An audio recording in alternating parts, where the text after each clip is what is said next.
whatever trouble he had, you know what I mean? That could and be. it didn't work. I actually spoke to him like a week before he committed suicide. Because he went to Olympics, that happened, and then after that, he just... He couldn't deal with the pressure. But look at this. Look at the scenario. Somebody could win Miss World. Yeah. But you don't know what's wrong with him in the background. And they end life, because the reality is, what we're being, the society we live there, the platforms we're on today, we've got to educate people to know that they are loved, they are powerful, they are the ones. But we're not. We're looking outside and feeling not good enough. Yeah. When I was a kid, I never felt good. When I first realized that my skin was an issue to other people, and the first time I saw, and you've got to understand that my lifestyle, when I saw TV, that powerful media, I always seen people who look like me, the bad boys.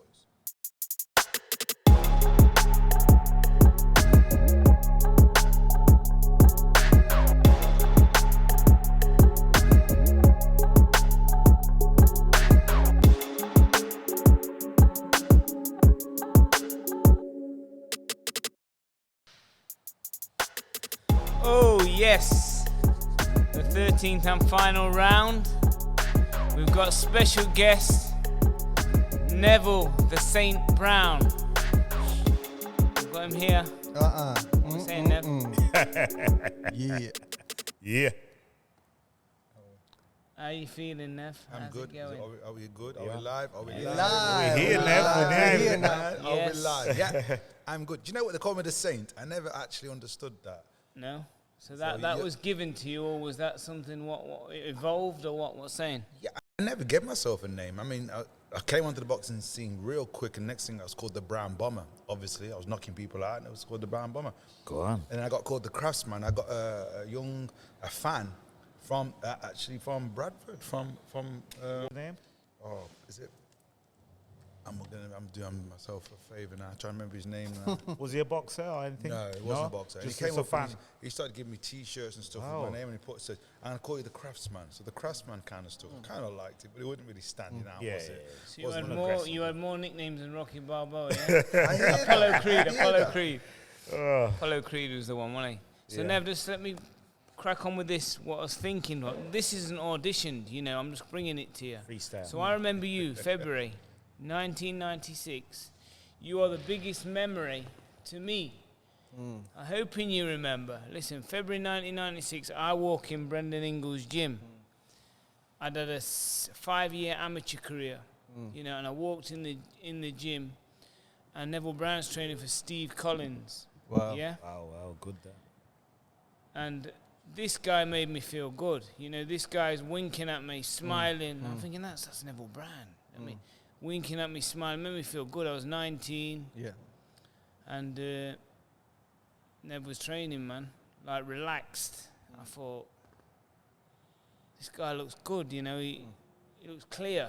Yeah. You know, he's happy. Well, why is he happy? You know, why is this guy happy? He's got a world title fight coming in 3 weeks. You okay, Nev? You know, this guy's happy. Nev, talk to me. What are you saying? Well, I remember the day. I remember you at the time. Thank you. Because I was winking at you. Because I could see when young fighters come into the gym, there's this intimidation that goes on where the boys are mean and moody. Right. And I didn't want to be that. Right. That wasn't me. Welcoming. I enjoyed training. I didn't enjoy the draining of making weight, but I enjoyed the training. I never got tired in the gym. I'd push hard, and I kept thinking, I never get tired. Where I got problems was with the weight drain. That's when I was miserable. I think most boxers would agree. Did not want to be in the sport when I came down to the starvation, what it was, and the dehydration, what it was. So when young Ish came in, I was like, yep, man of colour. We're in this game together. And I'm like, yeah. And I went, guy looks smooth. And I was training, and I could see he was a little intimidated by being in the Brendan's gym. Right. And I remember when I first came there, all these styles, all the fighters, and it's a bit like the Rocky film where Rocky 3. Apollo walks and brings Rocky to where he started, and there was like this fear. Look in their eyes. Eye of the tiger. I have the tiger. That, to me, I know it's film or whatever, that's always been in me. When I get serious with somebody, my mood changes.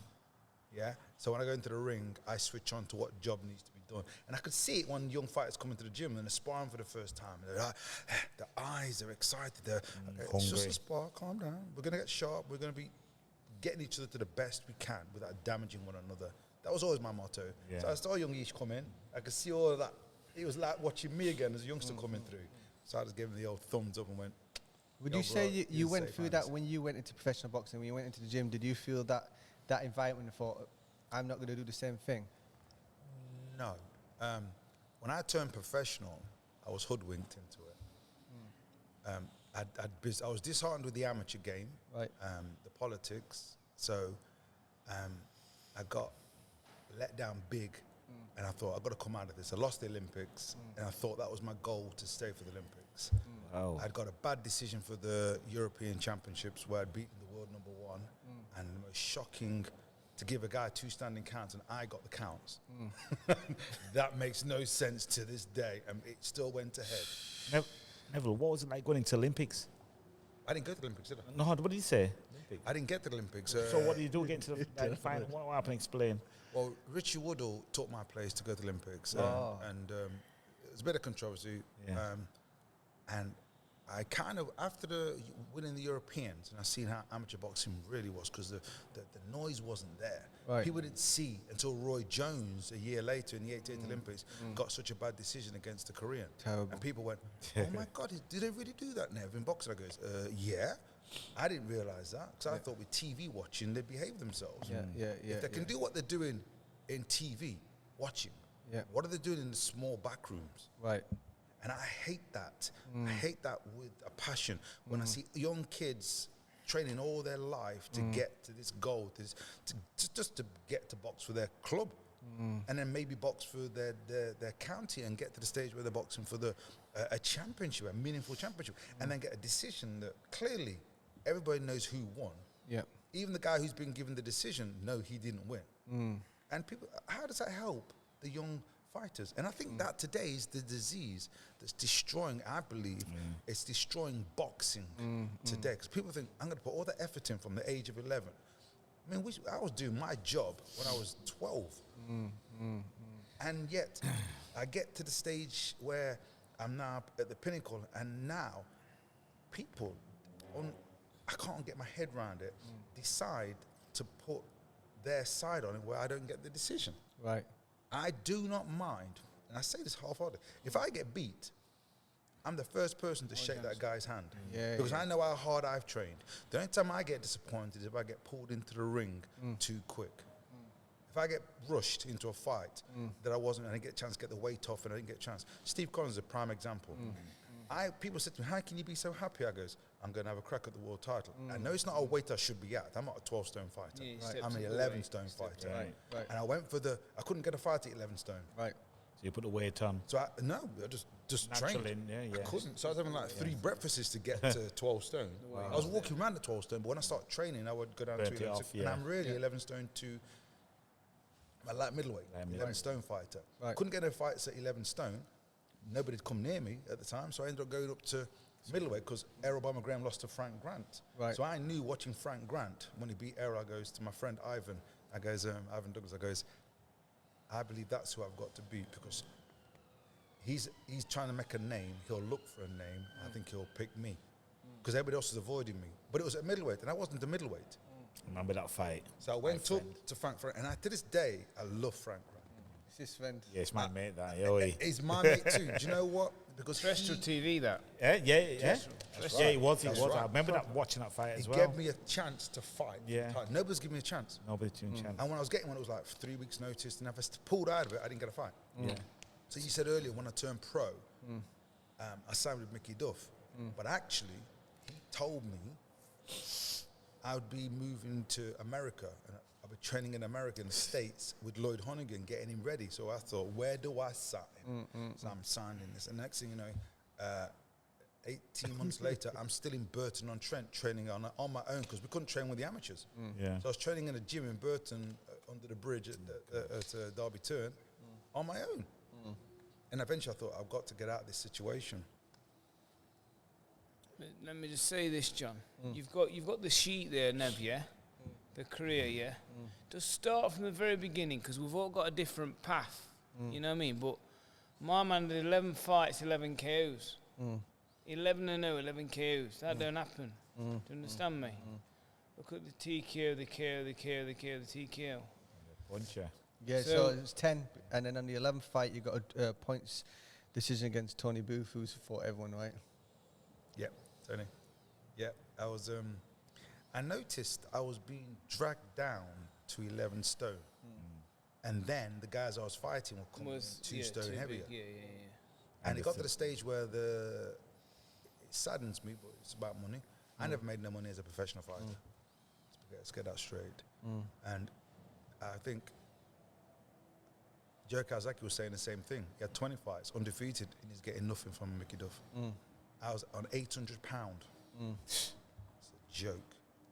And I had like 11 wins, 11 knockouts, and I was killing myself to make weight because they were making me get down. And I remember thinking, how come some of these other fighters, my friends, Henry Wharton, he could come in and he was boxing guys who were smaller than him.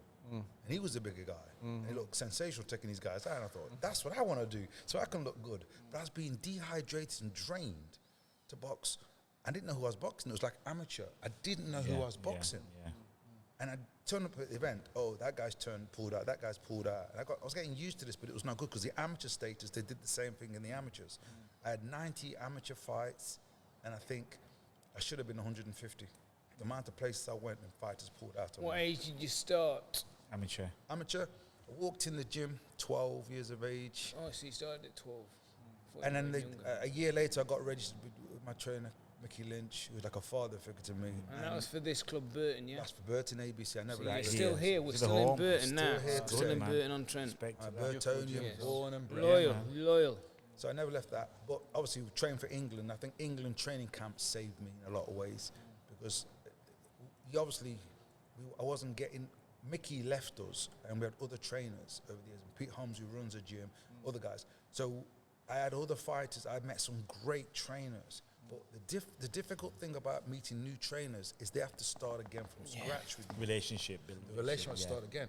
And I say to people, it's like moving to another city. I want to teach you. You go to the city, you've got to now find out who the people to avoid, where the back entrances are, where the shortcuts are. You've got to find out who's pulling the wig over. You don't know. And you don't know who's telling you what. It's like starting your whole life again.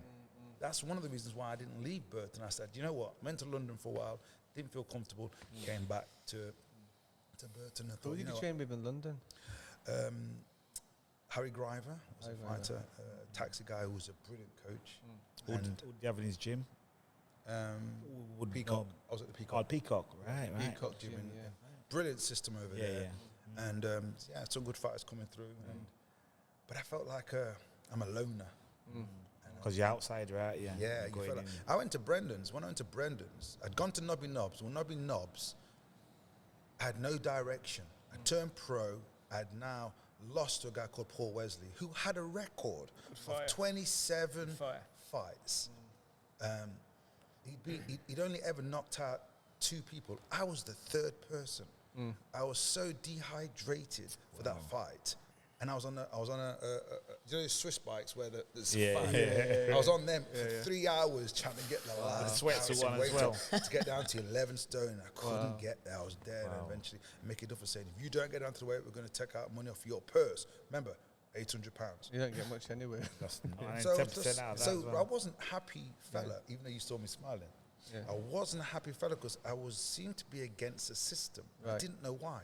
Even as an amateur, I was robbed several times.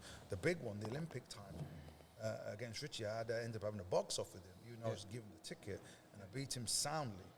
And I still didn't go to the Olympics. I went to Canadian Cup, and I thought I won a fight quite comfortably against a guy called, the Canadian lad. I can't believe I forgot his name. But I thought I beat the Canadian comfortably, and I boxed him, and I lost the decision again. And Richie got to the finals and beat Danny Sherry. I beat Danny Sherry in the final. Lost Danny Sherry in the final. You beat Dan Sherry? Danny Sherry beat him, and I thought Danny Sherry was just hittable. And that's what I met Lennox Lewis. And they were telling me, you have to knock People out. Danny Sherry out because his father is part of the system. Right. So he'll get the decision, close decision. All the Canadian fighters were not happy. A guy called Otis Grant. And all He's fought, Ryan Rhodes. They were, that's right. They weren't happy with this because they said you can't get past him. Yeah. And I dropped him in the first round, standing count, and I backed up and started boxing. And I thought, 'cause I'm boxing 3-4 days to get to the final. Yeah. And I gave the decision to him. Wow. I thought, I want to get at this game. The system's not good. Yeah. And you can't beat it. Correct. And when I turned pro, and here's Same the best thing. thing. Not worse. When I turned pro, it went from bad to worse because now, as an amateur, you had to fight me. Because I was in championships. Yeah. Richie Woodall had to fight me. Yeah. That's the only thing with amateur, innit?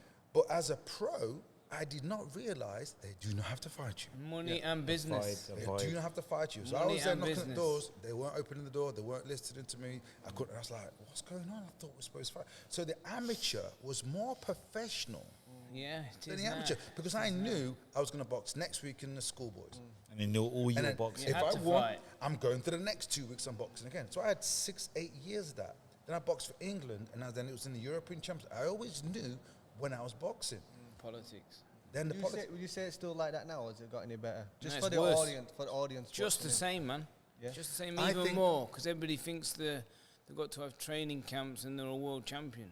I'm going to tell you In the something. amateurs. Yeah. You think so? Is it? They all do. gone- I it's know gone like so. more I professional know so. now? Yeah, that's what I'm saying. Wow. They just Changed. think they have training Well, camps and all this kind yeah. of stuff, you know? I have an idea of that, and I believe this is what's destroying our game. The kids, remember the highest level, the Roy Jones. If you don't want to look at my story, the Roy Jones beats the Korean fighter hands down, Yeah. and the Korean fighter gets the decision. How does he feel, the Korean fighter? Yeah. He hasn't won that. The whole world's watched him. His life was over after that. His career was over. Yeah. And I heard 2 years later when he turned pro, I didn't realize he could turn pro, but he turned professional, and he went to America Yeah, to and give give him Roy Jones the gold medal. Yeah. Wow. That's He how couldn't live himself. But nobody Yeah. sees that because they remembered him as that's the loser that lost to Roy Jones. And Roy Jones managed to turn it around. It's not his and fault, used though, is it? No, No, but this is my point. Judges Youngsters, look what we've done. From the age of 9, 10, 11, we go to the gyms all year round. Yeah. 52 weeks of the year, we are in the gym. Cold comes. The gyms today are like holiday camps. Yeah. When we were young, they Cold, were dirty. dangerous place. Roofs leaking. You could go through the floor any moment. There was- Equipment smashed up and gloves and all good but hanging Nev, there. but Nev, what happened? Got champions still. We got champions because it They built wanted it. character. Hunger. It built Wanted character it. and hunger. Dig But deep. it was still wrong. And when we go through that and all the years of the fights and the losing and the wins, in my day, you could have 20 fights a season. Yeah. Probably 30 some guys had. But I was restricted because I was in championships. So if I got to the finals in these, for the next 3 months, I knew my fights. I knew I was fighting. If I won, I knew I would meet next. Each round. So you knew get to the finals, then the next final. Yeah. So I could have 20 fights a season comfortably. And today's fighters, they're only having 5. some guys come to me and they say, oh, I've been amateur. I go, oh, right, how long? They go, oh, 5 years now. And I expect to hear something like 40 fights, 30 fights. Yeah. They say, oh, we had 7 fights. I go, oh, what, have you been in and out of the game? They goes, no, I've been in the gym all the time. So it means all they're doing in gyms is fitness. Like a professional. Yeah. So you're in a training camp because I'm fighting in 3 months' time, and you train for 3 months. After that fight, you don't get another one 2 weeks later. You got another 3 months before you fight again. That's really Why is rounds. that? killing the Why- sport. rounds. Why is that? Why do you think? Why it's like that? In itself my like day, that? there was 70. That's Yeah. 70,000 registered fighters in the UK. Wow. So that meant a lot of fighters were happening, shows were happening. But when I look at 2010, 2011, it went down to 11,000 registered fighters. It's not. Yeah. How on earth can they have tournaments? No one's tournament. Gyms is shutting You'll as talk well. with John Joe in a little while. We had Burton Amateur, when I first started, Burton Amateur Boxing Gym had 40 registered fighters. We could literally put 40 people in the red corner for Burton ABC with Burton white and red, and we Yeah. could then meet anybody else up and down the country. 40 of our fighters ready. Today, I go to some gyms, there's senior-wise, I see 3 fights sometimes. It's building now. Like I say, boxing's in a good place, and it is building. But there's a lot of distractions there as well. Do you know what I mean? Could I say something? Like certain places, like in Bradford, there's quite a few boxing gyms that opened up, but they're not registered to the ABA. So there's loads of kids in that gym, and they can't fight. And active. Some of them go to the white collar side. I think they're doing amateur side of the white collar now. Also, version, there's another. What do you call it? Corporate. There's another amateur setup as well. Yeah. There's another pro setup as well. That's now. right. What yeah. is it, a pro Well, setup or BB, white collar? something. Yeah, Yeah. BB, yeah. But why is it happening? Yeah, It's that's the right. politics. People It's say. a politics. Politics Politics thing, is trying to- destroying The boxing our game, sport, yeah. but it's destroying worldwide. It's propaganda in a sense that we don't know what's going on till 5 years go by. But today that doesn't work no more. If someone, if the politics of a gym set up something, somebody can now pipe up and say, the policy says you can't do that. So years ago, the amateur boxing would tell anybody else who started any kind of, for example, the white collar. If a white collar boxing event came about, the amateur boxing association could shut it down. But there were words. Until someone started looking into the insides of it, you can't stop us putting a show on.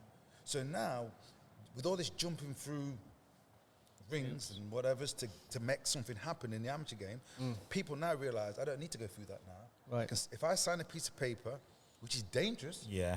if I sign a piece of paper, I want to box that dude on that show and raise this amount of money, and they call it charity, Charity. So it can go ahead, it can run ahead. not charity, really. And, well, It isn't. I want to go down the road, people make a living from it. Yeah, they do. And I think in Isham boxing, says it's that got to happen. the amateur season, what you was telling me, now it's like a business, right? Oh, 100%. 100%. But I think it always was. England boxing. I think it always was. So who makes the money out of it, Ish?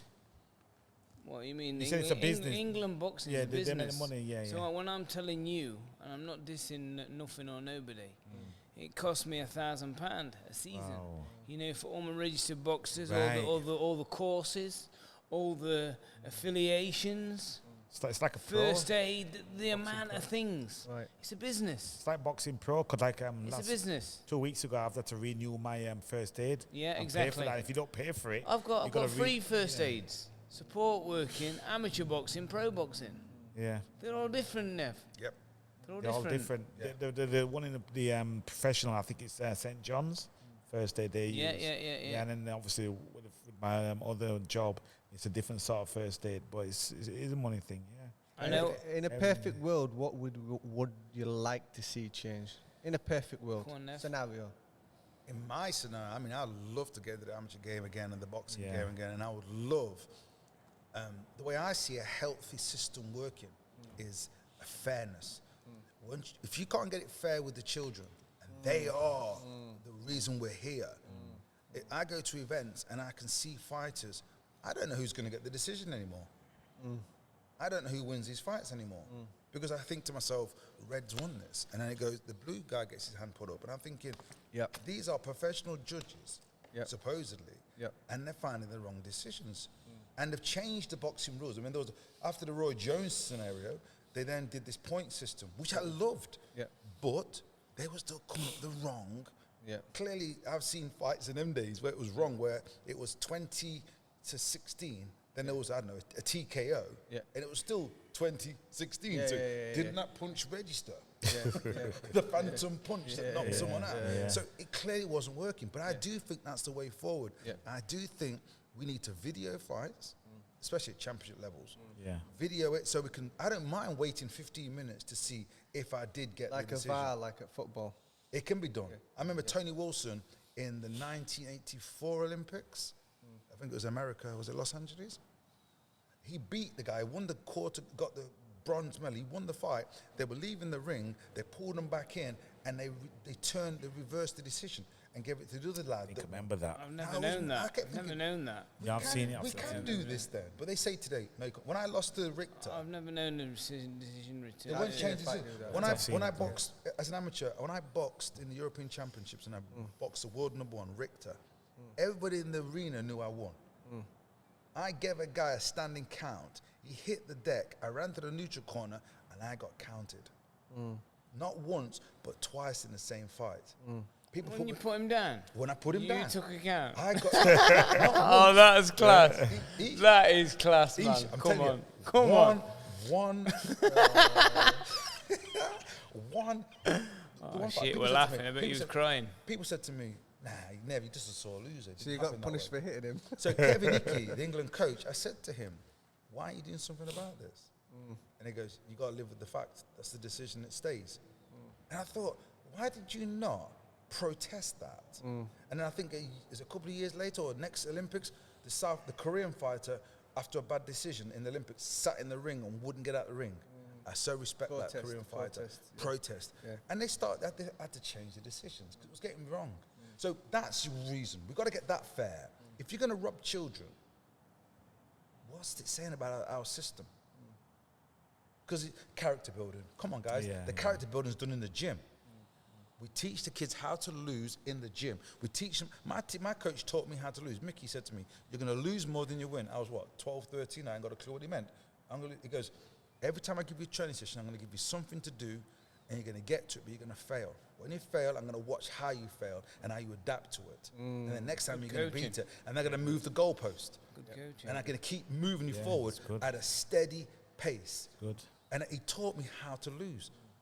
So when I lost, I go, touch gloves, I've got no problem. Come back again. Come Stronger. back again. That's But, process. but when I lost, and I was thinking, did I lose that fight? I always said this. When I lost my first fight, it was a bad decision. And my fourth fight against a guy called Jones. It was Derby v Leicestershire. Here's how ridiculous the politics is. I had no idea boxing for Derbyshire was wrong. Yeah? Because I just joined the gym. Yeah. And my coach was Derbyshire living. He was living in Derbyshire. And for some reason, he didn't get a Staffordshire, because Burton's under Staffordshire. Right. So I was boxing for Derbyshire via Staffordshire. Right. And the Derbyshire did me in. Can you believe that? Yeah, 'cause I you was went, doing- because I took someone's place Yeah. to fight Different for Derbyshire. county. Because I was a Staffordshire fighter, and it was Derbyshire for Leicester. Right. Leicestershire. And I was like, I had no idea. I thought it was because of my skin colour. I'd done something wrong. I clearly won this fight.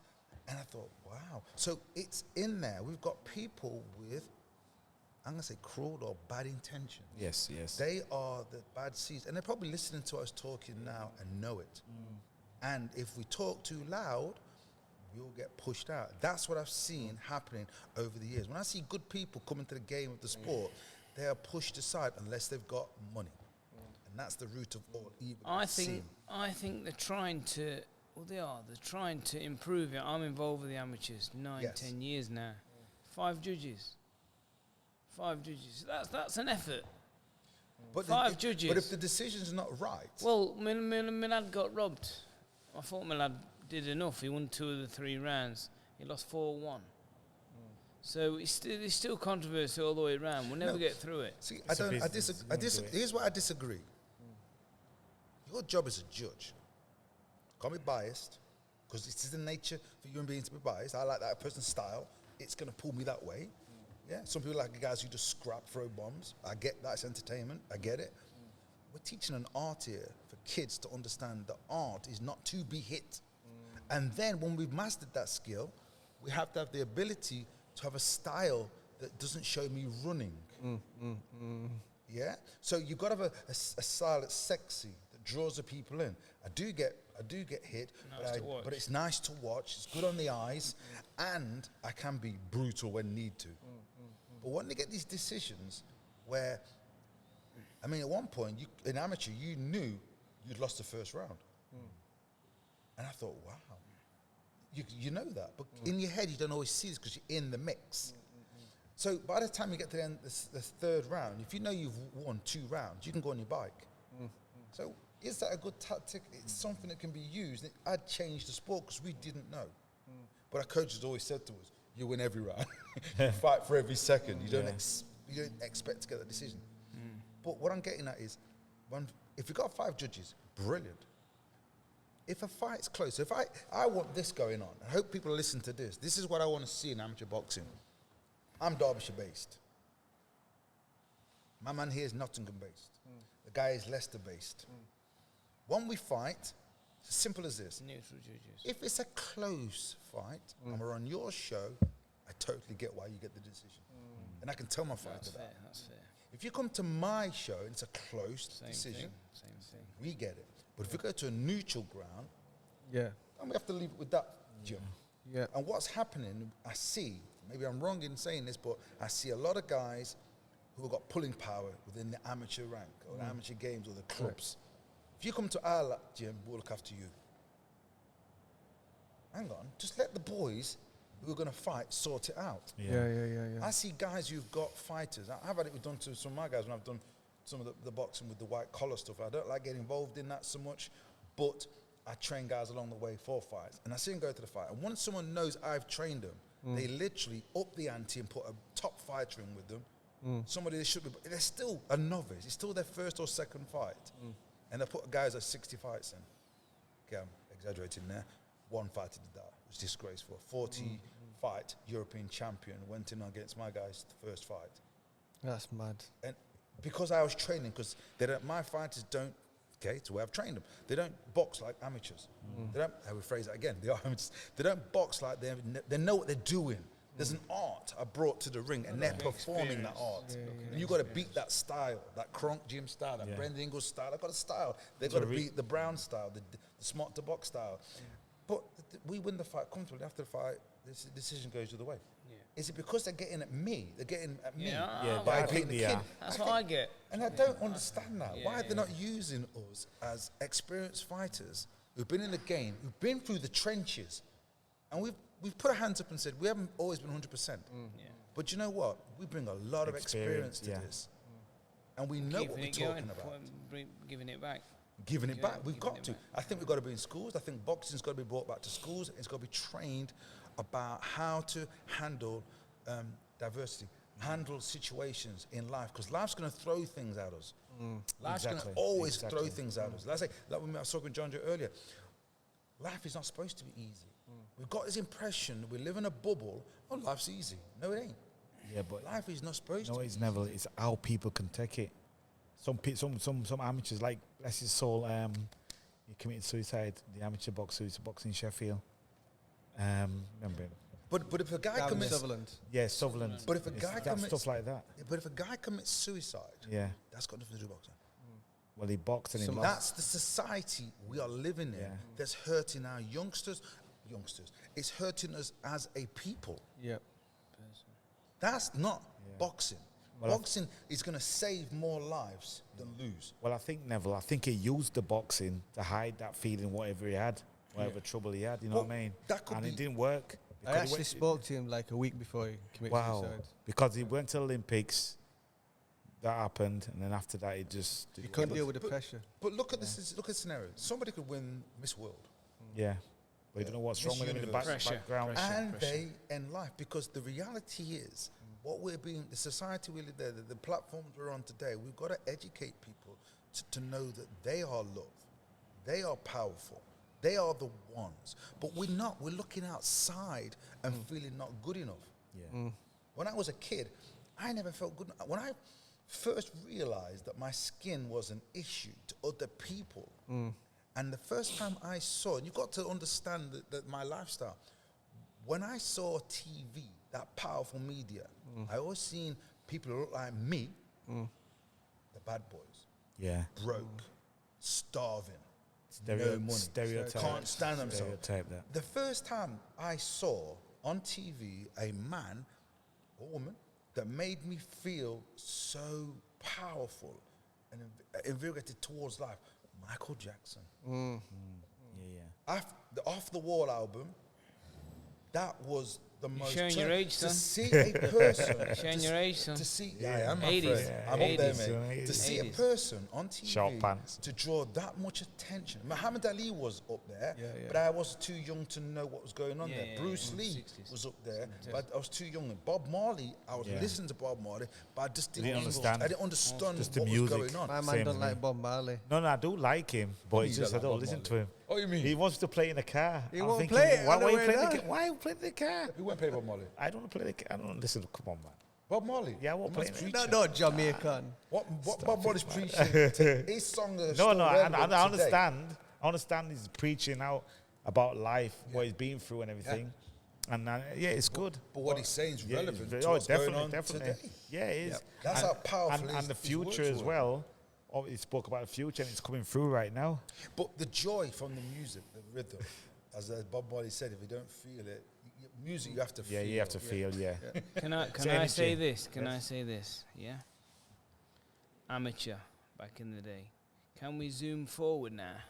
Can we say what's happening now in boxing, in the professional? What you feeling? What you saying? What you feel about it? I feel not just boxing, in everything. Money rules. Like Yeah. people can be politicians just by paying a big check. They haven't earned that no more. If you haven't earned the right to be the number one, and I don't know what number one means. Yeah, because who's the number one now doesn't mean. Let's look at the music. Don't mean you're the richest, does doesn't it? mean you're the best. And this is the thing. We look at the world and point the finger at this person, this girl, this guy should be the best. She's number one. What does that actually mean? Who the hell can... It's like Miss World. Are you trying to tell me that Miss Venezuela or Miss America or Miss Great Britain, that woman walks down that road and she's then told she gets crowned the number one? Are you really trying to tell me she's the prettiest woman in the world?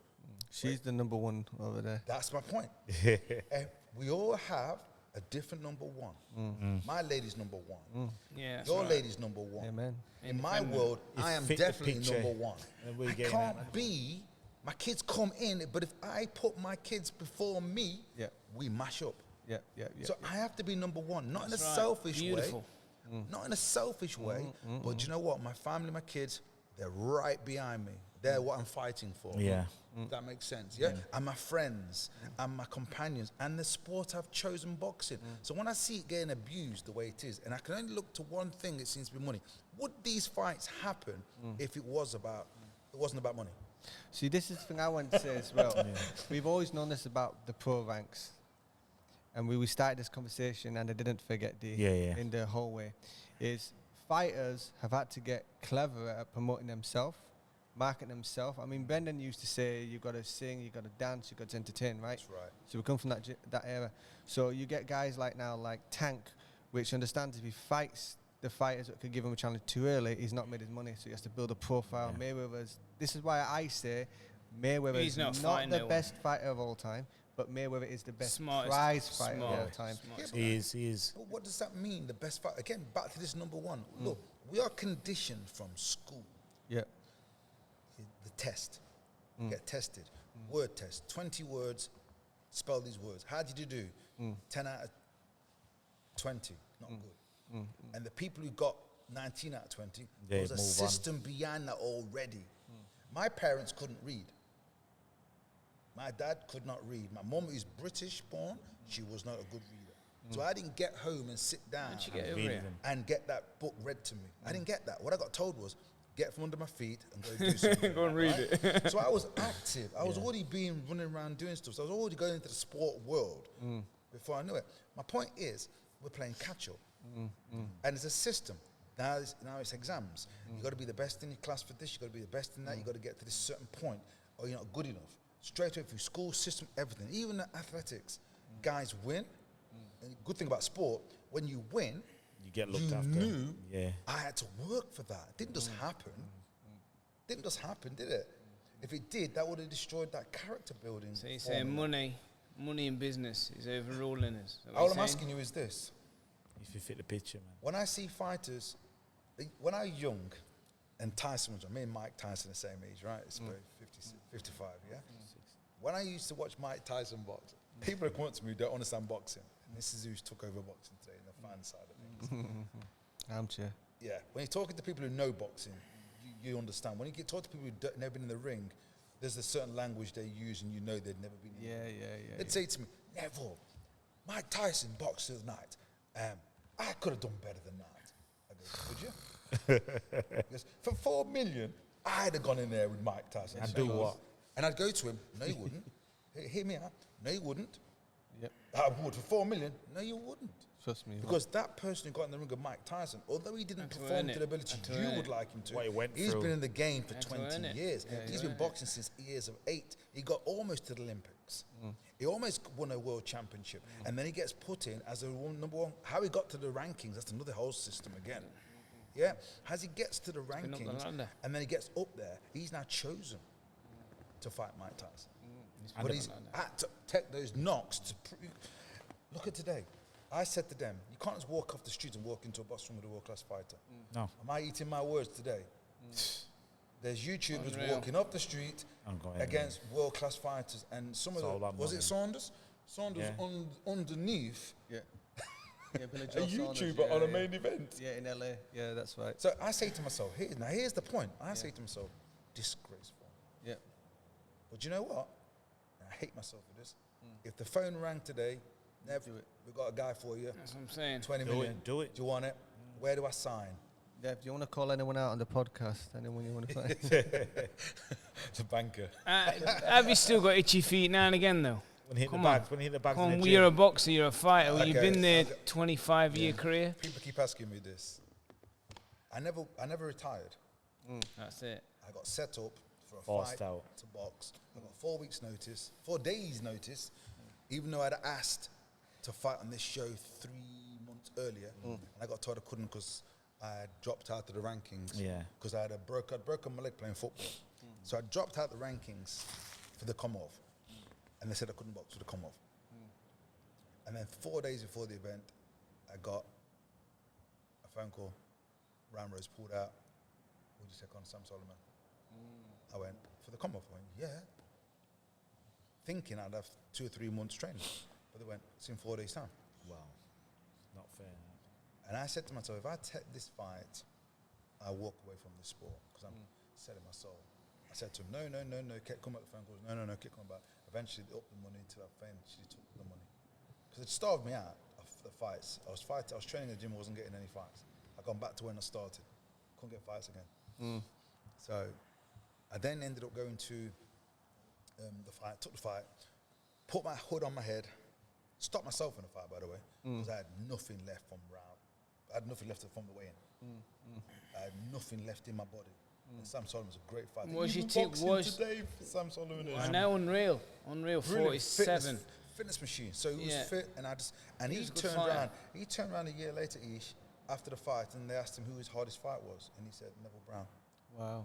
And I'm honoured by that. Several fighters have said that. So Colin said something along that line. He won the world title, didn't he? He won the world title. Neville, that time day when you were going for that fight, was a weigh-in clause. Was it night before? Was it night before? Same day? Because I think they changed it in there after. They were changing after a few fights. Was it Barry McGuigan they started changing? Yeah, they changed that, didn't they? When they get weighed in the same day. Bradley Stone. Because when I boxed for the British title, I weighed in the same day, boxed the same day. Yeah. So there was no weight issue. Yeah. Wow. Yeah, it changed so the rehydration, how long it took it to rehydrate. Well, that's another joke in itself, isn't it? I love the idea, but people still have the idea, and John, you'll know this, still have the idea, they think that 24 hours later, which isn't 24 hours, when I boxed Steve Collins, I weighed in at 10, and I boxed at 10, it was 36 hours. Yeah. And they were pumping, they were getting big before the fight. Yeah. At the fight with 12 stone, that fight you probably weighed the same, didn't you? Yeah, and after the fight, I would have been at least a stone and a half lighter. Yeah. After that fight, I got drug tested before the fight, and I got drug tested afterwards. I never had that number from before. Yeah. Right. I then weighed in 12-1 on the day of the fight. Wow. I had like 3 breakfasts to make 12 stone. Wow. With Brendan filling me up. And then I had no weight issue, so there wasn't a problem, but I didn't have time to get rid of it. 4 weeks to get rid of Steve Collins. Ain't happening. No sparring, no nothing. And I thought, wow. And you saw me smiling. I was like going, man, these guys have got me messed up. But a good mental state, from what I was seeing. That's I want in the background. I knew I'd made the decision. You had to be positive, didn't you? And I got the phone call, moved into the house I'm in. I got the phone call the next day saying, do you want Steve Collins? I goes, So you was 29-30 at the time, weren't you? Yeah, for the world title. And I didn't realise when I beat Sean Cummings, Sean Cummings was supposed to beat me. And Sean Cummings was already written in to fight Steve Collins. Right. But now, because I was away and back at home training with Burton, back doing my whole system, I was starting to get, all I lacked was sparring. But I still moved around with the young lads when I could. And they kept me on my toes, but I lacked sparring, so that was like, wow. And but I'd made the decision, so I'm happy with that. Yeah. And I thought, I'm going to give, as long as I put a good performance up, I'll be happy with that. But 4 weeks, the way I've done my training now, I realised I only had 6 good rounds in me. Steve was at his best. Against a guy who'd been training solid, had 3 months training. Proper camp. Ready. Yeah. So, and weight on me. Steve was at his best, and he beat all the best from our country. Yeah. He beat Nige. He beat Eubanks, You, Nigel. psychologically. Yeah, beat him all, beat Nigel twice. Yeah, And I think me and Long story. Cornelius Carr boxed in between. And Cornelius Carr boxed, and then I gave Steve a run for his money. Yeah. But the point I'm getting at is... You have an exhibition with Steve? Like Yeah, a bit of fun. Me and Steve have become good friends after that. Yeah, I yeah. mean, because he says he just talks today, and he still says one of his hardest fights with myself. Yeah, he was in Sheffield recently, wasn't he? Yeah. He reckons if I was a proper 12-stoner, that would have been hard work. He reckons it would have Harder changed work hands anyway. that night. Yeah. So I dropped him around 10. Yeah. They never admit that. Yeah. If you watch him, he goes down in round 10. I've seen the fight. Yeah, I've seen He the goes fight. down in round Yeah. 10. Yeah. Caught him with the right hand. I felt good. Yeah. But here's the point. After that fight, how much do you think I weighed? Less. 10, you were 10-10. Less. I weighed 10 stone 7. 10 I have not been 10 stone 7 Yeah. since I was 16, 17. That was some Yeah. work in the ring, wasn't it? It's like No, it wasn't. The work was done out of the ring. Oh, I yeah. had no problem making the Yeah. weight. I was eating good. butterflies. There was no starvation. And I felt like right now. Yeah. The day of the fight, I thought, I've never felt this good. Yeah, yeah. That's why when I used to watch Prince Tazim dance his way to the ring, I was like going, I was scratching my head going, Yeah. how the hell Yeah. does he know he's got to fight in a minute? Yeah, yeah. He was dancing his way to the ring, jumping the ropes. I'm like going, He's not consuming energy here, mate. I couldn't get it Yeah. because I was walking to the ring like, Yeah. okay, it was like I was walking to the guillotine. Save all your energy, yeah. I was like, hey, I'm so tight Yeah. at the legs, my Yeah, weight's yeah, gone, my You legs want to go to feel bed? Should yeah, I go to I do sleep? not want to fight. Mm. And I keep thinking, my mum used to say to me, you chose this sport. What's wrong with you? And I goes, I don't know. Yeah, yeah. It was because, and when I bought Steve Collins, I had no weight issue because clearly I was going on. I had the weight issue in the ring. Yeah, He's a bigger lad. Yeah. But I had no, Yeah, I thought, this put is the what weight it's on. about. This, and that's why Naz was going to the ring. He didn't have any weight issue. But when he trained with Emmanuel Stewart, they trained him the conventional way. Yeah. They overtrained him. Yep. He ended up fighting to get down to the weight. I think the night before he boxed Barrera, he was in a sauna skipping. Yeah.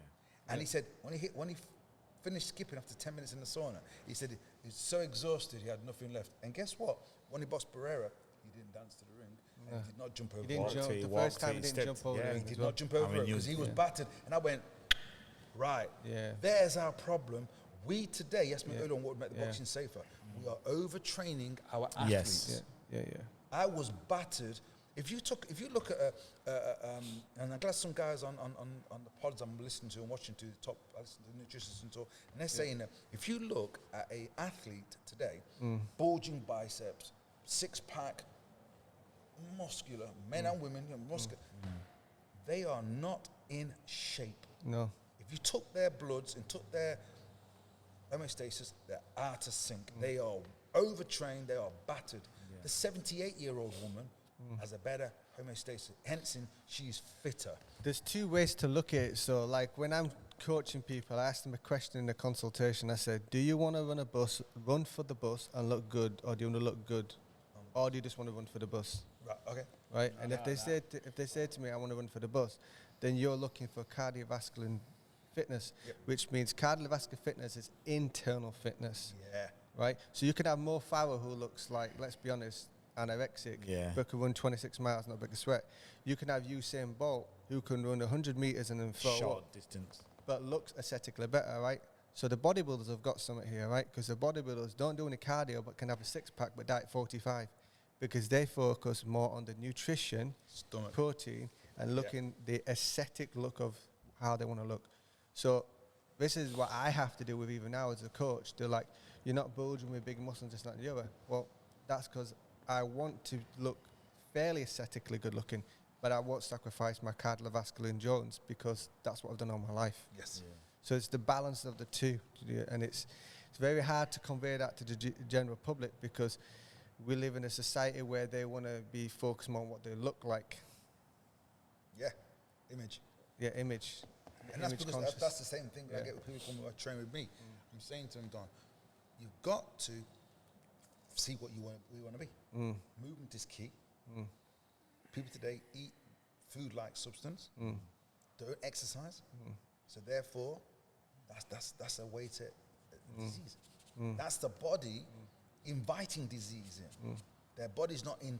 It's in conflict in the wrong way. We've got to turn that into energy. Use energy, food. But the world we live in today is confusing because everybody, maybe we include, talk like they know everything. Yeah. When I hear people talk about black holes, It is so I love it. It's so true what you're saying. So when I look at the coaching element and all the rest, I don't even look at anything to do with what I know as a coach. I look at how evolution works. Yeah. So energy comes from the sun onto the plants that creates carbon, then we eat carbon, so carbon enters our body, or the animal eats the carbon, so we eat the animal, so carbon enters our body. And how we use that. Yeah, and then it's built down the blood glucose. The brain is then fed first, and then it spreads out energy through the muscles. So I don't even go near any of the coaching elements. I understand the science elements to make the decision on what the person wants for themselves. Beautiful. But a lot of people, they don't do that. So like, if I break this down to you, so people say, oh, I eat healthy, because I'll ask them a question, what are you eating? Oh, I eat fairly good, I eat healthy. So what is that? Salad. Okay, so if you eat salad every meal, is that healthy? No. So I eat vegetables, is that healthy? No. So common sense kicks in. But what they're really trying to say is, without knowing it, is them foods are the quickest to digest. So there's been some studies in America where people have had tumours and they've gone on a very controversial special fasting for 90 days, and then the insulin doesn't spike, so the tumour dies, so people have been cured of cancer. While we're eating, we're dying. Because when we're eating, our body's having to digest food, which means if I got a cut here or an infection coming in, it can't deal with the infection because it's deal with digesting. So that's why some people intermittent fast. Because if you go for a longer period of time of not eating, not cutting your calories down though, you're giving your body time to digest the food and work on other things like healing and fixing itself. So that's why the bodybuilders can look aesthetically good but not necessarily live a longer life, because their body's constantly digesting because they're eating 8,000 to 10,000 calories a day to maintain muscle. So it's not that hard if you understand that. So a boxer, it's not how much you eat, it's how much you burn. That's a calorie deficit, right? So these boxers are what are just eating and then trying to dehydrate in the last week of the fight. They're getting it wrong because they could, and what I do with my fighters, you could calculate them calories over 90 days, make weight and go uncomfortable. Yeah. I don't get it. It's 100%, because like I say, we live in a world where if you can open your mouth, you need to know what you're talking about. And we don't all know the answers. Science is exactly that. Evolving. It's evolving. What I knew as a child, I'm not the same person I was when I first started boxing. It's my life experiences, and from that, I've learned good and bad things in my game. But today, when I listen to someone talk about, I say, no, when I hear someone talking about space, I love space. I love everything about that. But when I listen to these guys talking, they talk like they know what's in a black hole. And they sound like they know what they're talking about. How can they? We've never been in the black hole. That's no right. That's right. So people are talking about boxing, and they've never been in the ring. You cannot. There's levels. There's definite levels. There's levels. Somebody can have one fight, 2 fights, and then they're a coach. And I love them, and I'm so glad that they're getting involved in it. I have no problem with that. But there's so much experience out there that we can pass on to the individuals. I grew up with the idea that you got to take a punch. That's all I heard. Now I was coming back from championship fights thinking, I've got rocked today. Maybe I don't have what it takes. No, it's supposed to be good. And this is what he takes a good one. It was never that. It was never about coming to. We aren't. Look, let's get it straight. If anyone's listening to this, we are not designed to be hit. Right. Let's get that straight. We are soft tissue creatures. So when they tell you this guy can take a punch, stop it. They go, you have a Marvin Hagler. I had Marvin Hagler in my house, literally, tell me, Neville, we are not designed to take punches. And that's from the guy that people show and say, but Marvin Hagler never got knocked out. So some fighters don't. They're in great condition. That's what was good. He was in great condition. I can tell you now, honestly, hand on heart, for 60 to 70% of my fights, I was not in good condition. And he still took the shots. And I still took the fight. But remember Marvin Hagler, if he'd have got hit at the right time with the right shot, it'd have gone just like the rest. Well, I have this playful thing with people. Sorry, Mike Tyson, I'm going to use your name. I say to people, which fighter takes a good punch? And they'll go, Mike Tyson. I goes, why? He's got a 19-inch neck. Right. Okay, I'm going to bring Mike Tyson here. Magic wand. Mike Tyson appears at 21, in his prime. How much do you weigh? 10 stone. Right, put those 6-ounce gloves on for me. Right, you're going to hit Mike Tyson. Mike, put a gum shield in, no head guard, can't move. Drop your hands if you want. Hit Mike Tyson for 20 minutes. Will Mike Tyson be there in 20 minutes? No. The answer is no. The answer is no. We're not Keep made the to right be People go, place. yeah, but it's Mike Tyson. Stop it. Stop it. If you're hitting Mike Tyson, he makes no desire to move out the way of the punch, he's damaged. You keep hitting him on the same spot on the nose, guess what? That nose won't fall on the floor. That will disintegrate. And if you punch long enough in that position, you're going to see brain, cranium, brain, and so on, right? So my point I'm getting at is this. No, we can't. Okay, let's do another test. Say Mike Tyson, bing, magic wand, Mike Tyson back again, right? Okay, Mike, this time, gum shield in. This time, you can't move your feet, but you can move your head. You can block and defend. Yeah. Ask the same person again. Yeah. Would Mike Tyson be there in 20 minutes' time? He can't. And the person says, I don't. Yeah, that's right. That's his skill. Yeah, 100%. You won't put a punch on him. You won't put a glove on him. Yeah. That's his skill. Yeah, yeah. Now, level 3. That's level 1, level 2. Here's level 3. Okay, Mike, we're going to do the same thing in 20 minutes. Right, Mike, you can punch back. Yeah. That's a whole different sport. That's a whole Everyone's got a plan until they get hit, right? There's what Mike says himself. Yeah, yeah. That's a different plan. Yeah. People need to know that's what's going on with boxing today. Yeah. They're not putting dangerous fighters in front of you until the time's right. That's business. You could be my investment. My prospect. I've got you 20 fights, undefeated. You haven't been beat yet. You haven't got the money yet. Until I move you to the next level, I've got to get you the bigger promoter. Brendan said this to me talking. Nev, I've got to keep every other promoter happy. I've got to keep Hearns happy. I've got to keep Mickey Duff happy. I've got to keep Warren happy, and all the smaller promoters. Yeah. That's why he had a conveyor belt. I love this system because he was looking after us fighters. We didn't know at the time. You're getting work as well all the time. We were getting worked on. We were always in condition, and we had work all the time. And he had a system going. It stopped at world-class level because he couldn't. That system didn't work at world-class level. Only with Naz did it work with. I think. Yeah, because Johnny got there in the end. The fact he stayed small. Johnny got there in the end, didn't he? Johnny. And Johnny got there in the end. But that system worked, and guess what? Both other guys not damaged. I was going to ask you a question, actually. When I was looking through your fights, the first fight I ever saw you fight, and I was blown away, was when you fought Hassan Sharif. Oh. That was a... You was there. Yeah, that was a war, I'm sure. Yeah, I boxed on that. Yeah. All right, let's get straight. Let's get straight. Go on then. Let's get straight now. But I want to ask you a quick question, though. Do you know that Sharifi fought for the world title 6 times? Yeah.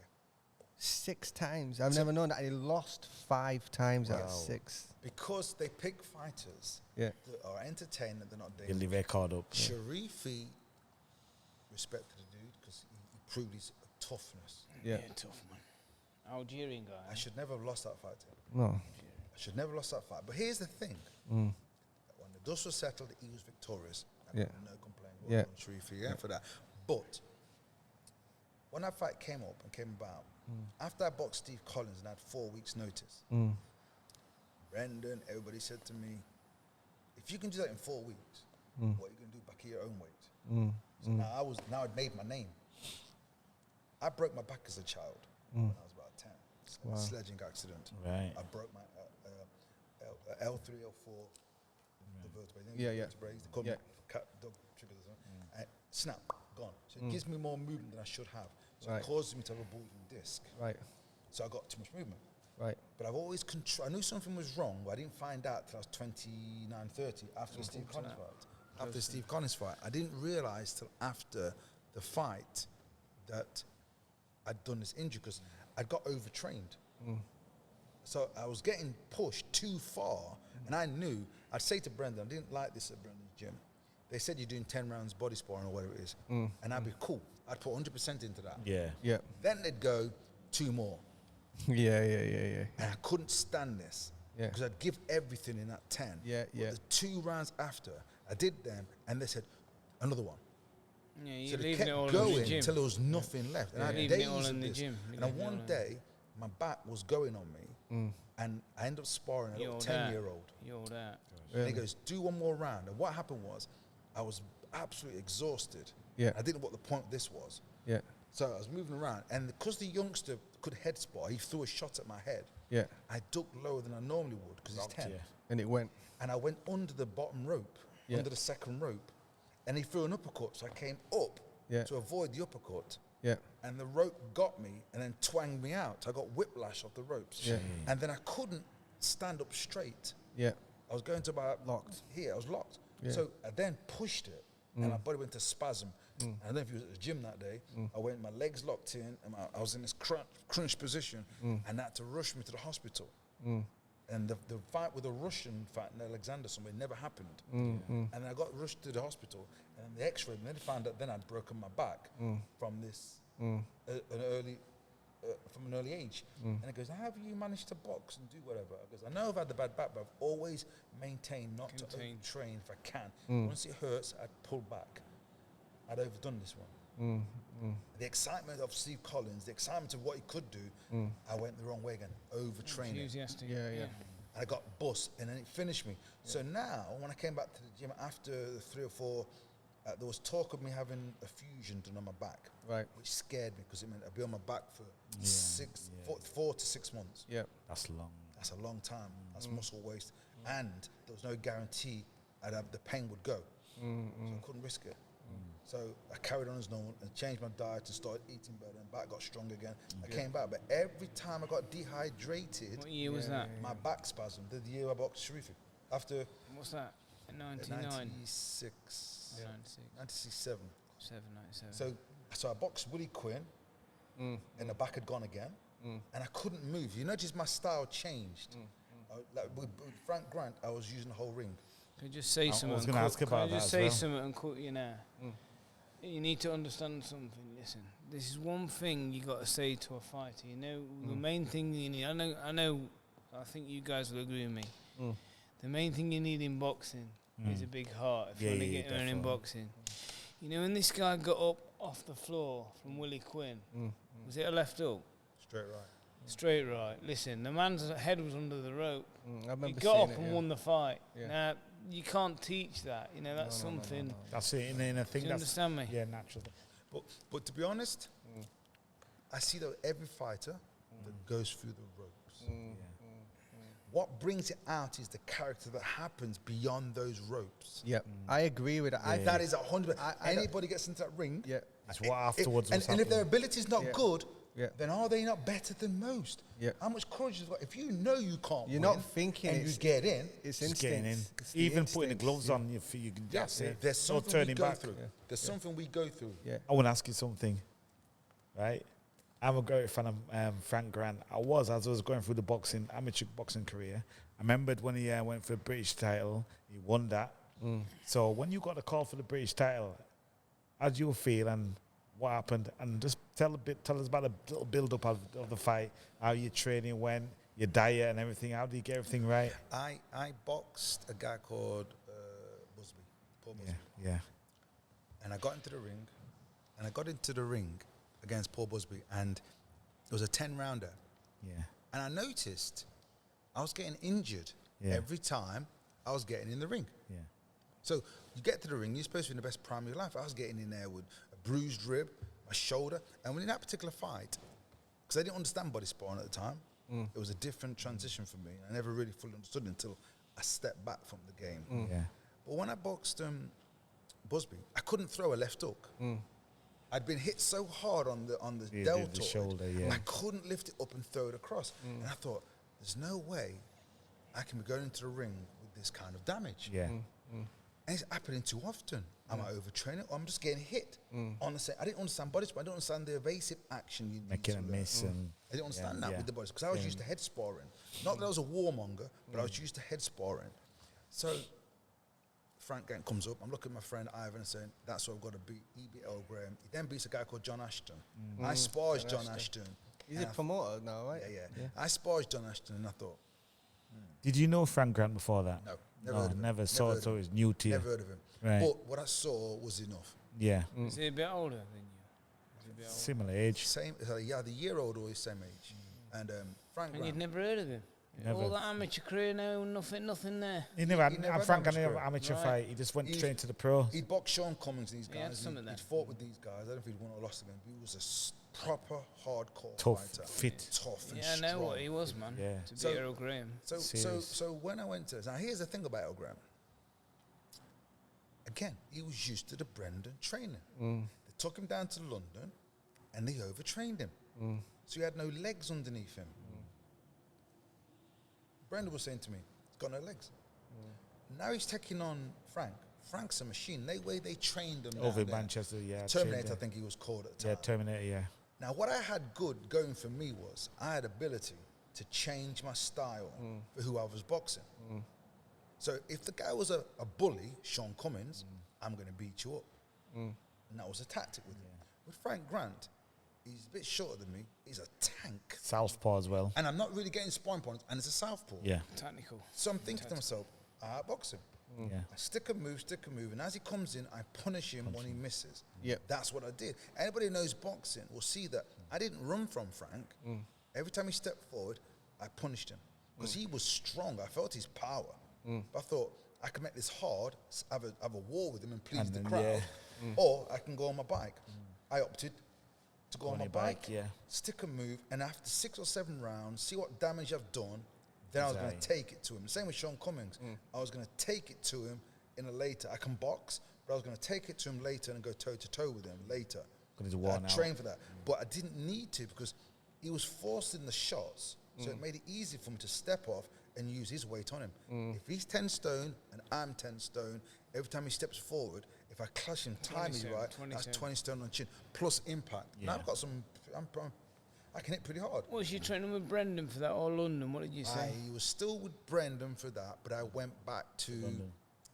I went back to Burton. Right. So why did you go back to Burton? I could not go into the ring without sparring, without, because at Brendan's I didn't do any physical training. I didn't do any runs. I didn't do any getting pushed training camp. I didn't do anything outside the box. I didn't do agility course. I didn't do any bounce. What did you do? What did you do? What did you do? So I went back home and did this. What did you do? And what did you do with Brendan? Just aerobics.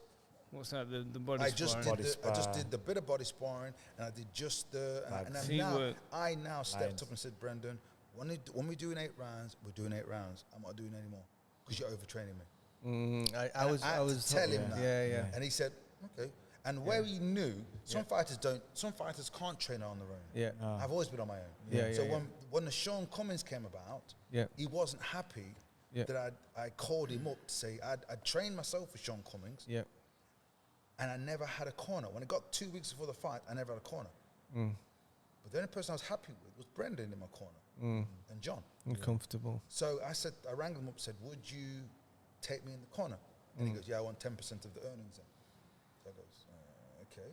And then that week, I came back to Brendan's to train. He wanted to see me, I think, see how I was looking. And he started doing the same thing again to me. In the morning, 20 rounds sparring. I went, no, I'm doing 10 rounds. I'm on weight. It's the week of the fight. I'm doing 10 rounds in the morning. And in the evening, I did 6 rounds. And then he said, same again, Tuesday. I went, no, I'm going home. I went home, chilled out, rest. I'm at weight. I'm now ready. Because this is a big fight. Sean Cummins was supposed to beat me. That's wisdom kicking in. You know so yourself. Sean Cummins, so Brendan gets to me. What year was that one? That was 95. It was end of 95. It was 1995. November. But your feet was Same good. day I won the fight title. Your feet was good. Everything was good. That's the whole body was strong. Your feet were what Brendan, implemented as well. Work. That give you that. But Brendan said himself, you always had good feet. Yeah. So I could adapt to that. But I didn't understand the lines. No. I didn't know how to punch and counter off the lines. It made no sense to me. My hands were dropping. When a punch come out, I just pull my head back or I'd lean back. And I thought, this is not what I used to do. Do you understand it now? Yes. Yeah. But I didn't understand at the time. Yeah. And all I thought was, sparring was heavy. I finished shattered after sparring sessions, banging Johnny Nelson around. And then you get different so weights, fatigued, innit? and he just bounces you, and you can't get out of the way of these punches. And even if Johnny, do you know Johnny Nelson? I'm going to say this about Johnny Nelson. Johnny Nelson, to me, is the powerfulest athlete I have ever been in the ring with.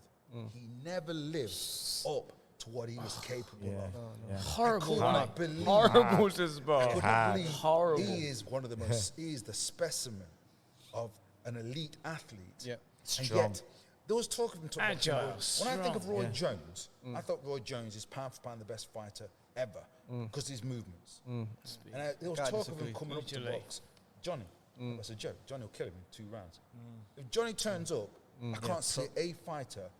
If he had that confidence that Roy Jones had, I think he'd be the best fighter ever in the ring. He's awkward.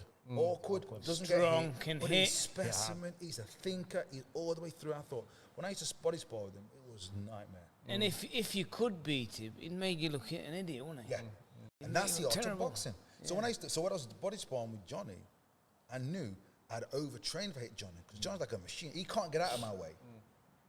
You get that? The younger, smaller guys, Nas, could just run around. No good to me. Johnny was a punch bag for me. Stand still. But he was just like way out. muscle. Just Nothing's going anywhere. Nothing's going anywhere. He's there for the... So he was a punch bag that walked me down. I thought, this is good, but it's not but the good. pressure on you is good. This is good, but not good. I was because just like watching Johnny spar with Pele. Petty Reed, brilliant. Another guy, Wow. heavyweight. So the bigger lads were good for me to spar with. Yeah. So I could open up on them a little bit. But it was an unnatural opening up. I was overhitting. And that Using what I more wasn't energy to timing. hurt I them. wasn't timing a jab because it wasn't coming to my face.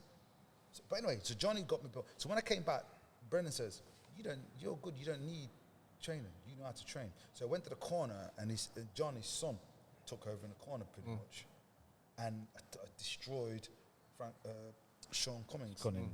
So with those fighters, I knew then I need some of the Brendan, I need some of the Mix Nobby it, Knobs, and I need some of this of what Burton, I grew up with. Because you know yourself by I that know stage. myself. Was that your life performing fight, or would you say, or was that best I don't preparation, or think- what? See, as a professional, I never had to change my style. My style worked. Hit, not be hit. And I was a monster puncher. I never thought I was. People said, I don't know. Jimmy Tibbs, I went out to train with Jimmy Tibbs, and Jimmy Tibbs took me on the pads, and I always laugh at this because I had so many coaches do this with me. Yeah. They took me on the pads, and he's put these small pads on, and he's sitting there, and I'm hitting these pads, bam, bam, bam, bam. And then after one round, he goes to the side of the ring, takes off his pads, puts some wraps on, Put some pads back up. puts these bigger pads on, and he goes, "You know what, Neville? I've watched you for years, and I never understood how people fell over. when you Now hit he them." knows. He goes, "Now I goddamn know. The only person who's ever hit me that hard is Nigel Benn." And I thought, I can see that. Right. Yeah. So it was a nice label there. I thought, and that was coming from Jimmy. I thought, yes. Yeah. And so it was nice that. But so I knew how hard I could hit.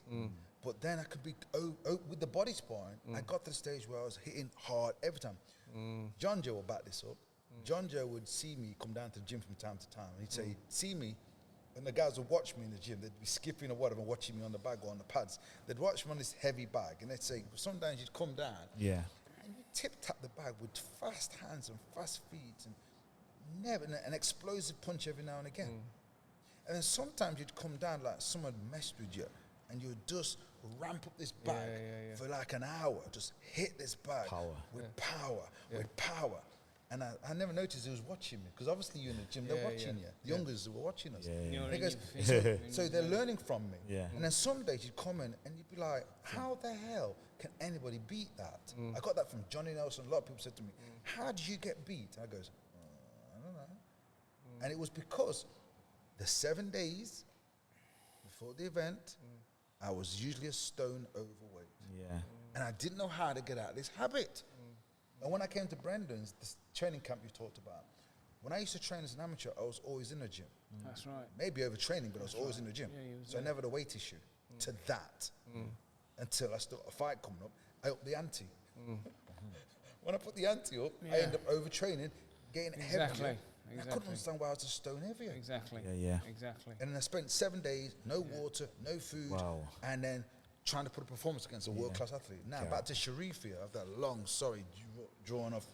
It's all right. It's With good. Sharifia, if you noticed, I stopped jumping the ropes Yep. Yeah. because I couldn't risk my back anymore. Yeah. Wow. Because my back would go on me.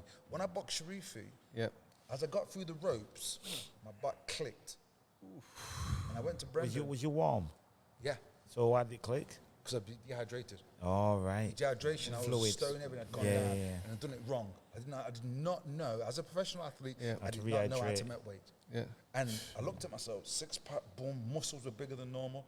I was like, whoa. what Look like I'm in bodybuilders do. great shape. Yeah. But there's nothing left here. My resistance to take a punch is gone. Yeah. I got through the rope and I went, click. I thought, that's all it was. And I walked up to Brendan and goes, my back's gone. And I'm like, can't believe this. And I'm like, the one time I wanted the power above to do something for me. Yeah. I dropped Sharifi with the first right hand, and it wasn't a power shot. Yeah. It was just Timing. a shot caught and clean, gone. Wow. And it was gone. Yeah. And he gets a standing count. Yeah. I then drop him again towards the end of the round, he gets another standing count. Yeah. I don't know how you got around. I don't know how he survived it. And I kept saying, Because I was at that fight. Yeah. Because was fighting there. I don't know, and he had no punch that hurt me. Yeah. Yet he dropped me Yeah. in round 5, I think. Yeah. I didn't see the shot. I got dropped. I thought, how is he dropping me? I don't feel hurt. Yeah. And then we had a clash of heads. Yeah. Cut. Yeah. And then I went onto the ropes and I was doing all this waiting, just watching what he was throwing. And I thought, I don't feel good. I don't feel good. I was tiring. Yeah. Why am I tiring? Yeah. My back was tight, so I was scared to throw the right hand. If I missed, I felt like click my it back out. was going to Yeah. give me so much pain. I'd drop Yeah. on one knee. Yeah. So now I can't fully commit my shots. Yep. So I'm like, I'm on the ropes, and then the referee just comes in and goes, and waves it off. And I seen all this blood all over his shirt. And then I went back to see the doctor, and the doctor said, why have they stopped the fight? I goes, because of the blood. He goes, it's not a serious cut. Yeah. That's not, doesn't need to be What stopped. round? I thought it was harsh. Round 6 or 7. Wow. But they never did. And it was the same referee that did me when I boxed for the European title before. Now, I was told by one of my promoters, Yeah. because I wouldn't sign up with him again, Yeah. you're never going to get a crack at the world title. And Politics. to that day, Yeah. that's what happened. And here's the funny thing, do you know what? A beautiful man called Paul Thomas, referee, passed away. Yeah. And I went to his funeral. And I met John Coyle and a few of the referees there, obviously, And they all come up to me and go, Nev, you're looking good. I goes, yeah. And they all said to me, you won the European Championship, you know. I goes, no, you did. Do you know why you won it? There's no such thing as a standing count in European Championships. Jesus. So when I knocked him down, Yeah. he was supposed to get up, Yeah. and I go straight at him. Yeah. So he would have never got up again. Yeah. So we had 2 standing counts when there's no standing count in the European Championships. Now, as a boxer, this is what gets me sad about the education we're talking. We're going to lead on to stuff here. Yeah. We're talking about how fighters aren't getting looked after. Yeah. Why would I not know that? Why would I not know a rule like that? Because they aren't being passed on to us. Because it hasn't been told. Our coaches know this or should know Should this. tell you. Yeah. That's a real rule that you'd have kicked off and said, I won that championship then. Like you say, he went on to win the world title, didn't he? Can I say this, John? You know, at this point, cut I'm just about and to say. have an episode 2 because Yeah. that is something to think about Yeah. until the next. You know what I'm Yeah. saying? Yeah. What we're going to do right now, we're going to close it. This is part 1. Next week, it will be part 2. We've got another special guest with us, John Finnegan. We're going to hear all about John Finnegan. Neville's going to be joining us in part 2. Beautiful. I'm going to continue. Different aspects. Love it. That's Love right. it. All right, peace. You're leaving him hanging, man. You're leaving him hanging. Leave me hanging, leave me hanging, leave me hanging. Right. And then we're So just you're still here now, yeah? He's gonna have tune a in wait. next week. He's in here, he's going. John Finnegan's ready. We out. Don't forget to like, Share. Comment. And subscribe. and hit that notification button. We out. All right. All right.